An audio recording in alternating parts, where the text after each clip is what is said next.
place can be difficult to locate. One might think that one can spot it somewhere, some way off in the distance, perhaps, and yet, as one approaches, it seems to disappear, only to reconfigure at some farther point, or back from whence one came.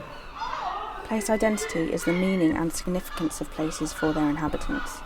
This film will explore the place identity of Penzance for the people who visit it and call it home. With views over Mount Spey to St Michael's Mount, the Cornish town of Penzance is best known as being the end of the line, referring to it being the final stop on the Great Western Railway's route. In a sense, this is its most famous identity. Catching the train from London Paddington to the most westerly town in England has long been seen as an adventure to the sun, and is still filling trains. Only this Easter, police had to move passengers from the train heading to Penzance as it was overcrowded. If I had to go iconic things for me is one, it's the end of the train line. All trains terminate here, an identity which also brings negative effects.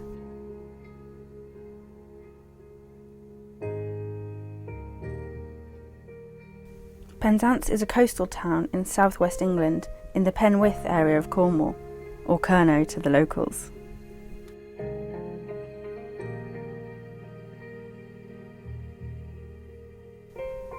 With no sandy beaches, Penzance isn't the typical Cornish holiday destination. It's a market town built on traditional aspects such as fishing, mining and agriculture.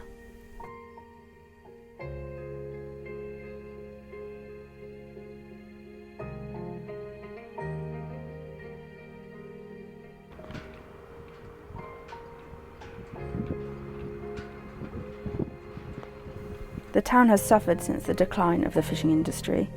This film shows better times in Penzance during the 70s. Neighbouring Newlyn has maintained its fishing industry. It's the largest fishing port in England, catching mainly Cornish sardines and mixed fish species.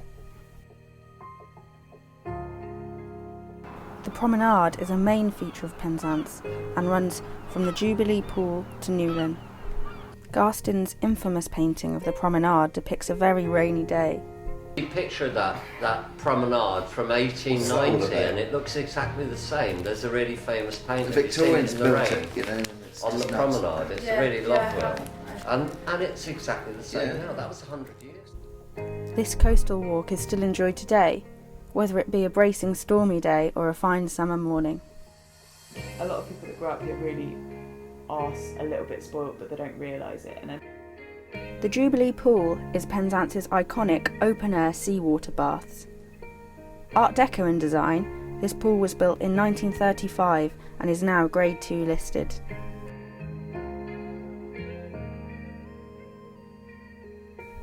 It is bright blue and white, triangular in shape, and has graceful curves.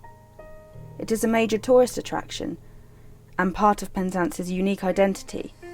Generations of local children have learned to swim in this pool.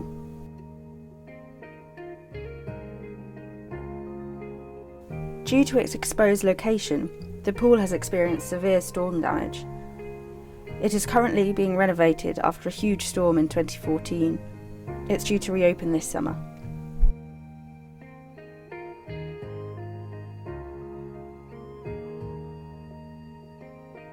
A national newspaper has described Penzance as the trendiest place to live in Cornwall. The Times featured the West Cornwall town in a list of the 20 hippest places to live in Britain.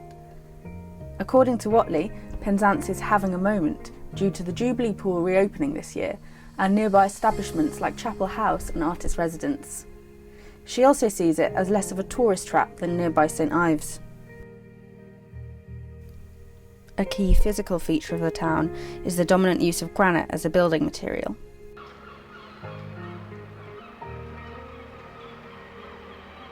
Penzance also has its own unique raised granite pavement, known as the terrace, which is patterned and scored.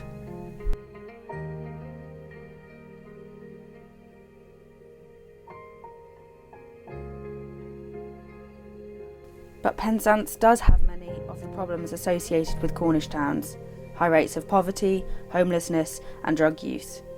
Deprivation here is high. There is a 15% unemployment rate in Penzance East.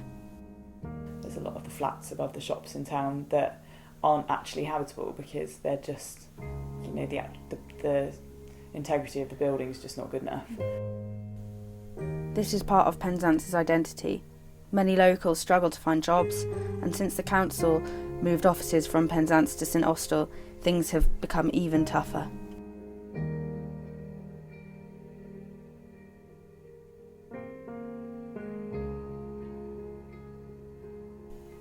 Two out-of-town supermarkets drag down the footfall in central Penzance. The newest, Sainsbury's, was built on the site where the helicopter to the Isles of Scilly was based. Now only the windsock remains. The choppers used to come out of here, and the choppers fly out of where Sainsbury's, that was the old airfield. Oh yes, yeah.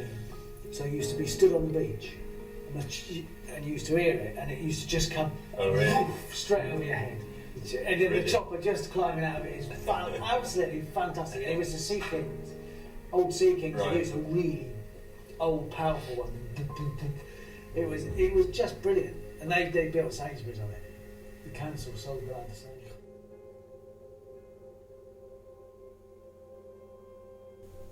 However, the travel link to the Isles of Scilly still remains. The Selonian ferry ensures tourists still venture down to this part of Cornwall.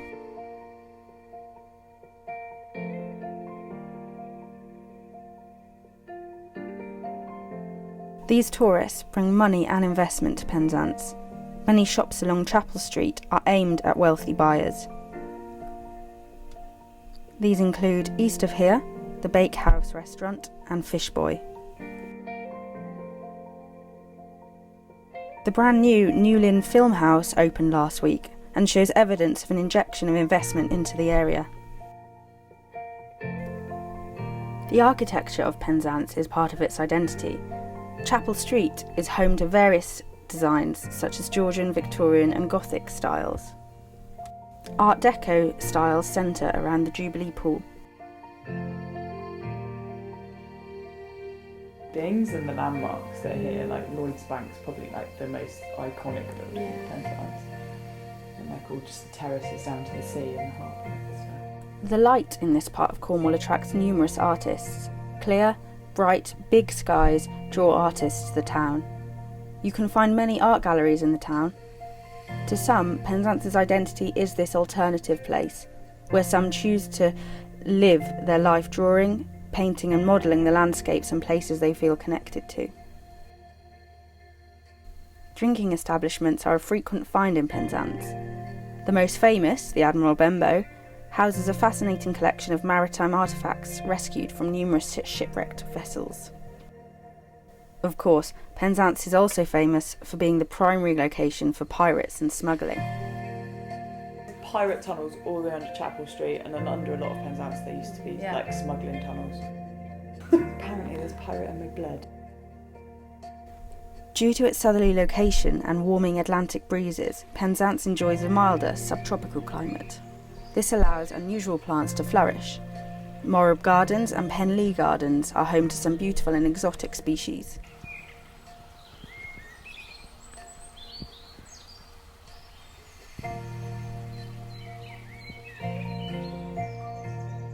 The Atlantic Ocean doesn't always bring gentle breezes, however. Penzance is intrinsically linked to the sea, and its power can often overwhelm the defences.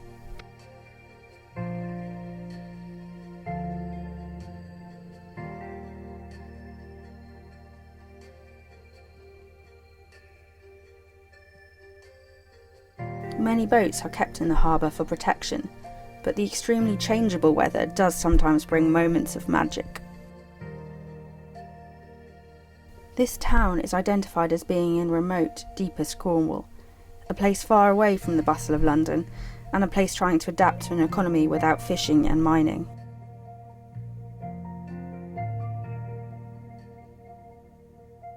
Even though Penzance does have its fair share of problems, there are more stars in PZ than LA.